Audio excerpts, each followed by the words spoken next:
এবার বিস্তারিত। যাত্রীদের সুবিধায় আজ থেকে পরীক্ষামূলকভাবে শুরু হলো মেট্রো রেলের নতুন সময়সূচি। চলাচলের সময় বাড়ছে 1 ঘন্টা। উত্তরা উত্তর স্টেশন থেকে সকাল 7টা 10 মিনিটের জায়গায় 6টা 40 মিনিট থেকে মেট্রো রেল চলাচল শুরু হবে।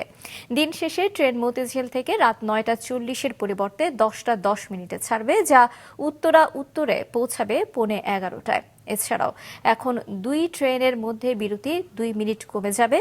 পিক টাইমে সোয়া 4 মিনিট পর পর পাওয়া যাবে ট্রেন। আজ থেকে পরীক্ষামূলকভাবে নতুন এই ব্যবস্থা চালু হলো। সপ্তাহ 2 পর এই বিষয়ে চূড়ান্ত সিদ্ধান্ত নেওয়া হবে। যাত্রী চাহিদা মেটাতেই সময় বাড়ানো হচ্ছে বলছে কর্তৃপক্ষ।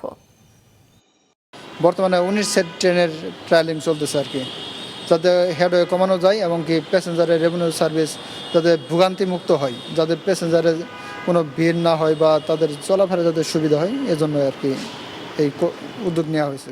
শেষ ট্রেন আগে মতিঝিল থেকে রাত 9টা 40-এ ছাড়তো, এখন সম্ভবত 10টা 10-এ ছাড়ার কথা আর কি।